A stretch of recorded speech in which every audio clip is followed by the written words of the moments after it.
બિસ્મિલ્લાહિર્રહમાનિર્રહીમ. अस्सलाम वालेकुम रहमतुल्लाहि व बरकातुहू. મારું નામ મોહમ્મદ શાકિર કલીમભાઈ રાણા, વતન આમોદ, રહેવાનું ગાંધીનગર. આ વિડીયો તમામ મુતવલ્લી મુસલમાન ભાઈઓ અને મસ્જિદમાં જે ખેરફાઈ કરતા તમામને ફોરવર્ડ કરજો, કે બે વકફના સંદર્ભમાં છે, એટલે ખાસ આ 2 મિનિટનો વિડીયો છે એ ખાસ સાંભળજો અને તમામ મુતવલ્લીઓ સુધી ઇન્શ્યોર કરજો. જે નમાઝી ભાઈઓ છે એ પણ આ વસ્તુને કન્ફર્મ કરજો.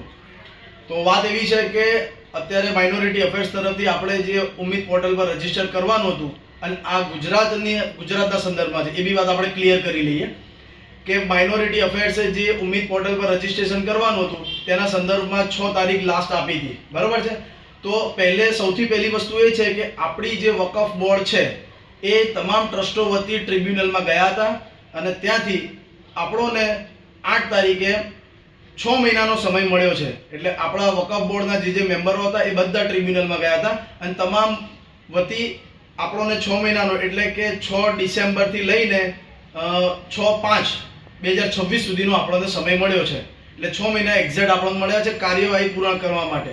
બીજી વસ્તુ કે અમુક અંતરિયાળ ગામડા સુધી હજી ખબર નથી. લોકોને એવું છે કે વકફ બોર્ડ એટલે આપણે પીટીઆરમાં નામ ચડાવવાનું એ, મિલકત ચડાવવાનું એ. તો આ પહેલે તો જે રીતે કે હું માતર ગામમાં ગયો હતો, ખેડા જિલ્લાનું, ત્યાં લોકોને માલાવાડ ગામમાં ખબર જ નથી.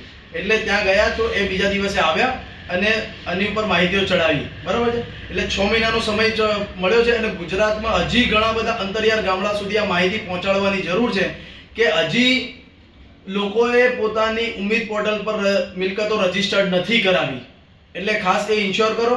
બીજી મહત્વની વાત એ છે, ઉમ્મીદ પોર્ટલ પર કોઈએ ઇન્ડિવિજ્યુઅલ ટ્રિબ્યુનલમાં જવાની જરૂર હવે નથી રહી.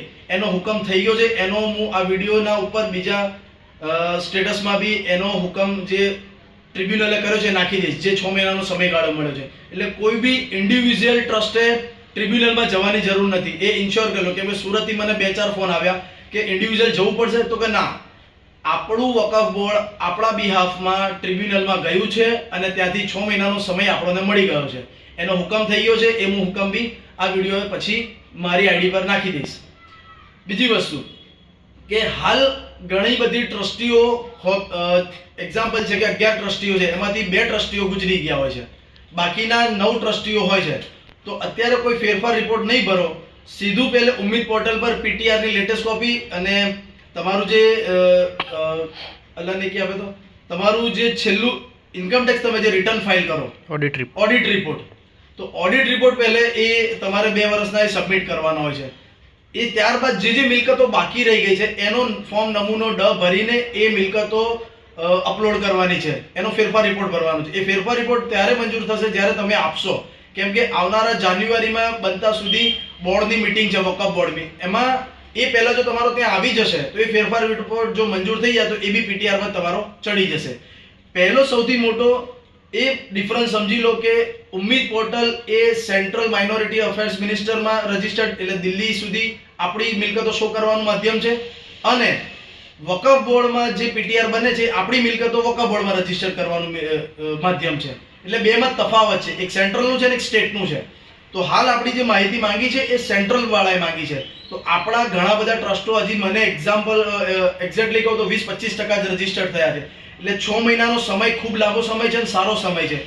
અમુક ટ્રસ્ટોમાં એવા બી વ્યક્તિ હશે કે જેમાં કોઈ હયાત નહીં હોય, તો એવામાં બી ફોર્મ નમૂનો ડ ભરીને તમારે મીટિંગો બોલાવીને એમાં ઠરાવ પાસ કરીને 2-3 ઠરાવ પાસ કરવા પડશે કે મીટિંગ બોલાવી, મીટિંગમાં સર્વાનુમતે આ વ્યક્તિઓ રજૂ કર્યા, એ ફેરફાર રિપોર્ટ નમૂનો ડ ભરીને તમામ મિલકતોના કાગળિયા, તમામ સોગંદનામા, જેમ કે જે ટ્રસ્ટી રહેવાનો એમનું બાંહેધરી પત્રક, એ બધા રજૂ કરીને તમારો નમૂનો ડ ભરી દો.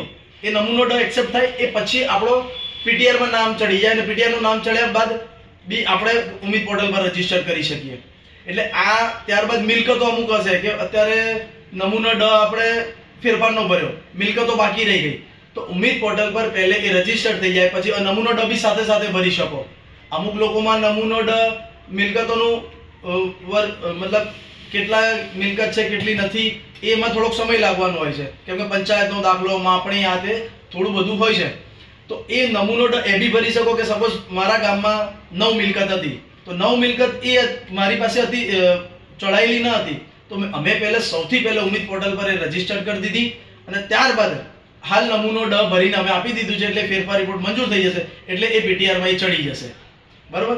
એટલે મારું સૌને અપીલ છે, તમામ મુસ્લિમ ભાઈઓ અને ખાસ ટ્રસ્ટીઓને અને યંગ જુવાન છોકરાઓને, કે તમારી મસ્જિદની કેટલી મિલકત છે એ તમારે તમારી મસ્જિદની બહાર લગાવેલું હોવું જોઈએ. ઉમ્મીદ પોર્ટલનું જે તમારી પ્રોસેસ આઈડી હોય, વેરીફાઈડ આઈડી હોય, એ બી લગાવી દેવી, જેનાથી નમાઝીઓ ઇન્શ્યોર થઈ જાય કે મિલકત આપણી રજીસ્ટર્ડ થઈ ગઈ છે. એટલે ખાસ જે મસ્જિદોમાં, જે મદ્રસાઓમાં કે જે ખાનકાઓની મિલકતો બાકી રહી ગઈ છે, એ જલ્દીથી જલ્દી 6 મહિના જ આપણને સમય મળ્યો છે, અને આ 6 મહિના ક્યાં નીકળી જશે ખબર નહીં પડે. ભાઈ છેલ્લી મોમેન્ટે બધા ભાગમ ભાગ ને દોડામ દોડ. એટલે વકફ બોર્ડમાં બી રસ રહેશે અને ઉમ્મીદ પોર્ટલનું સર્વરમાં બી રસ રહેશે. તો મારી આપ સૌને આ ખાસ અપીલ છે કે આ બને ત્યાં સુધી મેસેજ બધાને પહોંચાડો, અને યંગ જુવાન અને જે ટ્રસ્ટીઓ છે, પ્રમુખો છે, આ બધાને ખાસ અપીલ છે કે તમે પબ્લિકને ઇન્શ્યોર કરો કે આપણું વકફ ટ્રસ્ટ રજીસ્ટર્ડ થઈ ગયું છે ઉમ્મીદ પોર્ટલ પર, આપણે અપલોડ કરી દીધા છે એના કાગળિયા, અને આપણી જે મિલકત છે એ બી આ ચડી ગઈ છે. અને બધી મસ્જિદોની બહાર નોટિસ બોર્ડ પર લગાવેલું હોવું જ જોઈએ કે ભાઈ આ મસ્જિદની પાસે આટલી મિલકત છે, જેનાથી ઇન્શ્યોર થાય કે લોકો કે હા બધું એક્યુરેટ ચાલે છે. અને ઓડિટ રિપોર્ટ બી એવરી યર ઓડિટ રિપોર્ટ બી તમારે મસ્જિદની નોટિસ બોર્ડ પર લગાવેલો હોવો જોઈએ. બધુંમાં કંઈ એવો અપડેટ્સ આવશે તો આપને કહેતો રહીશ. અને હુકમ 6 તારીખે ટ્રિબ્યુનલે કરી દીધો છે, એટલે તમે રાહ જોતા નહીં, બને તેટલા જલ્દીમાં જલ્દી. કેમ કે જો ફોર્મ નમૂનો ડ ભરવામાં 100 સ્ટેમ્પ પેપર જ લાગે છે, જે ફેરફાર સોગંદનામા લાગે છે. રાજીનામા લેવાનો હોય તો 100 એક વ્યક્તિ દીઠ 100 સ્ટેમ્પ પર રાજીનામા લેવાનો હોય, અને જે વ્યક્તિને ઉમેરવાના હોય એ સહિયારી મીટિંગના ફોટો અને બીજી શું ના કે ઇકરારનામું, ઠરાવની કોપીઓ જોઈએ છે. એટલે 2-4 વસ્તુ બહુ બેઝિક છે અને બહુ ફાસ્ટ થઈ જાય એવું છે. એટલે ધક્કાધુક્કી ખાતા નહીં, અને એક જ ધક્કામાં બધું કામ પતી જાય એ સ્ટડીથી તમે કામ કરજો. એટલે ખાસ આ મારો મેસેજ તમામ ગામડાઓ સુધી, હજી લોકોને મિસકન્સેપ્શન છે એ ક્લિયર કરવા માંગુ છું કે ઉમ્મીદ પોર્ટલ સેન્ટ્રલ લેવલે આપણી મિલકતો રજૂ કરવાનું એક પોર્ટલ છે, જ્યાં આપણે રજીસ્ટર્ડ કરવાની છે. અને વકફ બોર્ડે આપણું સ્ટેટની પીટીઆર જ્યાંથી મળે, આપણી જ્યાં મિલકત આપણે પીટીઆરમાં ત્યાં બી રજીસ્ટર કરેલી હોય છે, ત્યાંથી આપણી પીટીઆર મળે છે. એટલે આપ સૌને ખાસ અપીલ છે કે મારો મેસેજ વિડીયો તમામ ગુજરાતના ટ્રસ્ટીઓ અને તમામ જે સભ્યો છે બધાને સુધી પહોંચાડો, એવી મારી અપીલ છે. અસ્સલામુ અલૈકુમ.